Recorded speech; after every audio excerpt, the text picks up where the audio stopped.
तो नमस्कार साथियों, मैं जितेंद्र मीणा स्वागत करता हूं आज आपका प्रकाश के चैप्टर में। मैंने इससे पहले 2 पार्ट आप लोगों के लिए बता दिए। आज मैं कंटिन्यूअसली थर्ड और फोर्थ पार्ट को मैं आप लोगों के लिए अभी इसी क्लास के अंदर बताने जा रहा हूं। दोस्तों, यदि आप चैनल पर नए हो तो चैनल को सब्सक्राइब कर लेना, और कोई नहीं, अगर क्लास अच्छी लगे तो लाइक भी करके जाना। तो चलो कोई नहीं, आज हम फिजिक्स का बहुत ही इंपॉर्टेंट चैप्टर लेके आए हैं। तो आप उस चैप्टर को जब आप पढ़ोगे ना और समझोगे, तब आपको लगेगा कि हाँ एक्चुअली में कुछ है। तो इसलिए यार आप लोगों के लिए मेहनत की है मैंने। तो हम देखते हैं सर्वप्रथम अपसारी लेंस क्या है। दोस्तों, ये जो है, ये वाला जो पोर्शन है, इसको मैंने आप लोगों के लिए पहले वाले पार्ट में बता दिया है, सेकंड पार्ट में।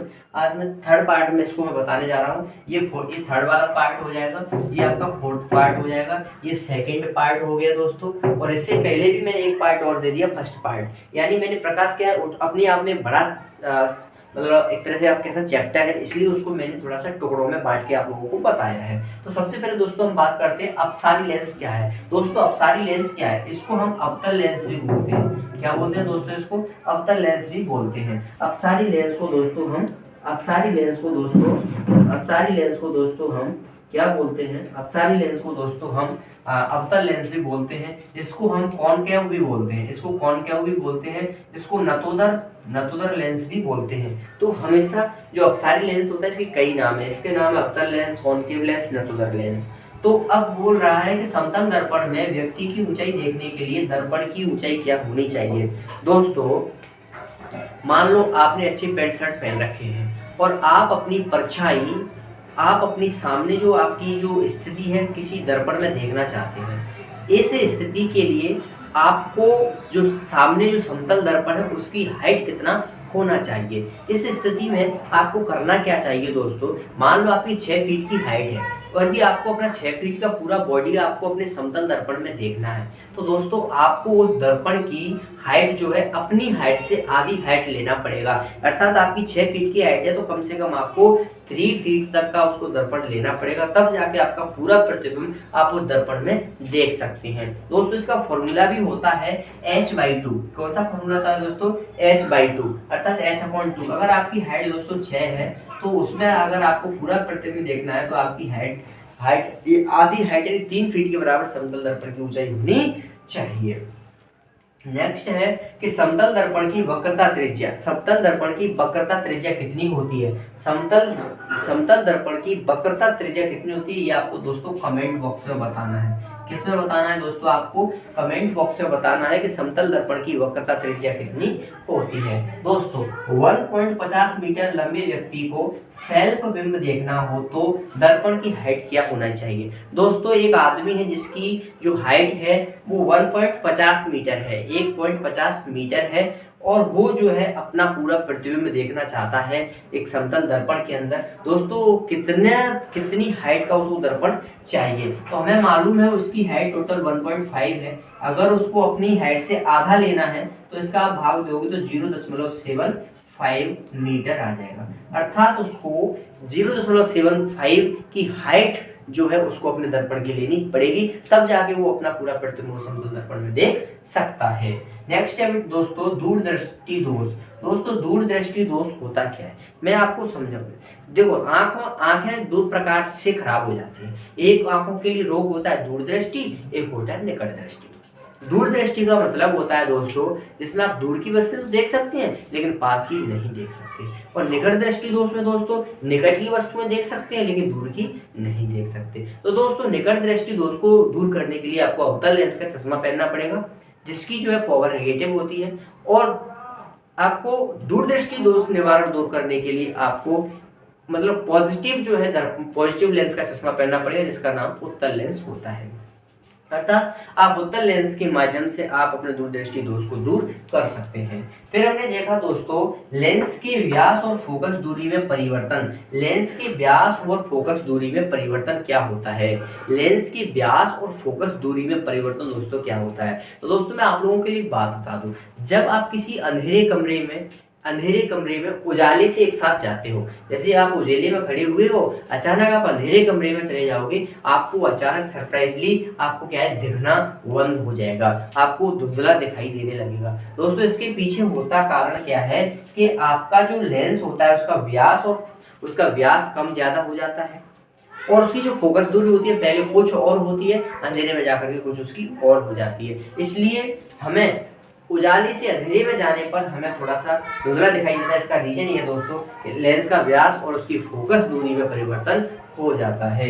नेक्स्ट हम बात करते हैं दोस्तों पढ़ने वाले जो लोग होते हैं, छात्र होते हैं, स्टूडेंट्स होते हैं, तो पढ़ने वाले लोगों की जो ग्लासेस होता है उसकी लेंस कैसे होते हैं दोस्तों? उसके लेंस हमेशा उत्तल लेंस जैसे होते हैं, उत्तल लेंस की तरह होते हैं पढ़ने वाले, जिनकी जो है पावर जो है 0 होती है।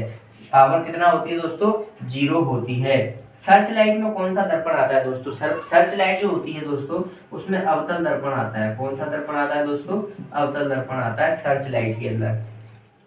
दोस्तों खोज बत्ती में प्रयुक्त दर्पण कौन सा होता है दोस्तों? वही अवतल लेंस होता है, जिसका नाम मैंने नतोदर, कॉनकेव या अपसारी लेंस भी उसको कहते हैं। स्पष्ट दृष्टि की न्यूनतम दूरी 25 सेंटीमीटर होती है। एक व्यक्ति की आंख अगर अच्छी है तो 25 सेंटीमीटर दूरी तक स्पष्ट रूप से देख सकता है। लेंस की पावर जो है अगर +2 डायोप्टर है, लेंस की पावर दोस्तों यदि +2 डायोप्टर है तो उसकी फोकस दूरी क्या होगी दोस्तों? इसको निकालने के लिए पावर का फॉर्मूला था P = 1/f।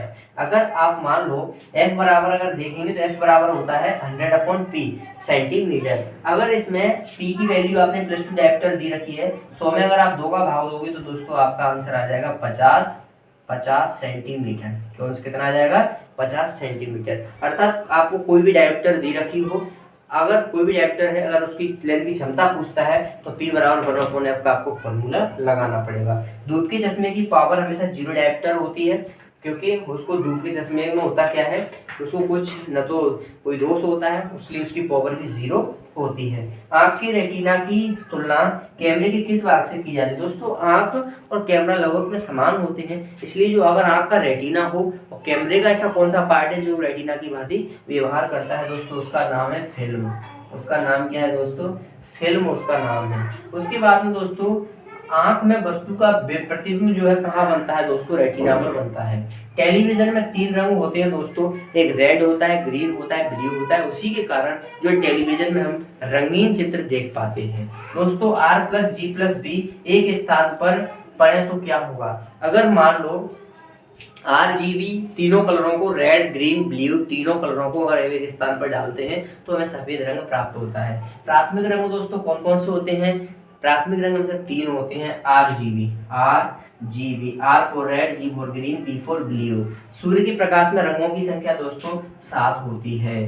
तारों का टिमटिमाना दोस्तों वायुमंडल की परतों के हिलने से तारों से आने वाला प्रकाश हमें टिमटिमाता हुआ दिखाई। दोस्तों आप लोग जानते हैं हमारे इस वायुमंडल में क्षोभ मंडल, समताप मंडल, मध्य मंडल, आयन मंडल है ना, वहर मंडल, कई सारे मंडल हैं। इन मंडलों में भी ऐसी बात नहीं वायुमंडल है। इसके कारण क्या होता है, इसमें वायु जब हिलती जुलती है ना तो उनसे आने वाला प्रकाश भी अपवर्तित हो जाता है, जिसके कारण जो है हमें तारे टिमटिमाते दिखाई देते हैं। रीजन भी होता है कि तारों का टिमटिमाना अपवर्तन की क्रिया का उदाहरण होता है। दोस्तों एक चीज और है, 100 डिग्री सेल्सियस पर जल से अधिक ऊष्मा किसमें होती है दोस्तों? अगर आप 100 डिग्री सेल्सियस तक किसी पानी को उबालते हैं तो उसमें आप देखते हैं कि उस जल से आप उतना नहीं जल पाओगे, लेकिन उसकी जो गुप्त ऊष्मा होती है आप उससे बहुत ज्यादा जल जाते हैं। इसलिए कहते हैं कि जल में उतनी ज्यादा ऊष्मा नहीं होती, लेकिन उसकी जो भाप होती है ना उसमें बहुत ज्यादा गुप्त ऊष्मा पाई जाती है। इसलिए भाप में सबसे ज्यादा गुप्त ऊष्मा पाई जाती है और उससे आप जलते भी ज्यादा है, किसकी बजाय? पानी के बजाय। फिर वो क्वेश्चन है कि भाप में क्या पाया जाता है दोस्तों? भाप में क्या पाया जाता है? भाप में बेटा गुप्त ऊष्मा पाई जाती है। क्या पाई जाती है दोस्तों? गुप्त ऊष्मा पाई जाती है। 1 ग्राम बर्फ को 0 डिग्री सेल्सियस से 100 डिग्री सेल्सियस तक जाने के लिए 1 ग्राम बर्फ है हमारे पास, उसको 0 डिग्री सेंटीग्रेड टेम्परेचर से 100 डिग्री तक अगर हम ले जाएंगे उसको, तो कितनी ऊष्मा की आवश्यकता होगी दोस्तों? 720 कैलोरी की आवश्यकता होगी। 720 कैलोरी ऊष्मा की आवश्यकता होगी। F बराबर, यदि F बराबर 0 डिग्री सेल्सियस, यानी आप ये बताओ फ़ारेनहाइट एंड सेल्सियस किस तापमान पर लगभग बराबर होते हैं? तो दोस्तों उसका आंसर होता है -40 डिग्री सेल्सियस। -40 डिग्री सेल्सियस जो है फ़ारेनहाइट एंड सेल्सियस दोनों का टेम्परेचर सेम होता है। स्वस्थ मनुष्य के शरीर का ताप दोस्तों कितना होता है? स्वस्थ मनुष्य के शरीर का ताप दोस्तों 37 डिग्री सेल्सियस होता है। फ़ारेनहाइट की अगर बात की जाए तो 98.6 फ़ारेनहाइट होता है। तो दोस्तों आई होप मेरा आज सेकंड और थर्ड और फोर्थ लेक्चर आप लोगों को पसंद आया होगा। दोस्तों आप लोगों के लिए बस मेहनत करता हूँ, आई होप, क्योंकि मेरे माध्यम से अगर आप लोगों को थोड़ी सी भी नॉलेज मिलती है तो सोचता हूँ यार काफ़ी अच्छा किया मैंने, और साथ साथ मेरे लिए तो मिल जाती है नॉलेज। आई होप गाइस आप लोग सब कुछ अच्छे होंगे, आप लोगों को सब कुछ समझ में आया होगा। समझ में आए तो वीडियो को लाइक करना, शेयर करना, कमेंट करना। मिलता हूँ फिर आपसे नेक्स्ट वीडियो में, तब तक के लिए बाय बाय, जय हिंद, जय भारत, वंदे मातरम।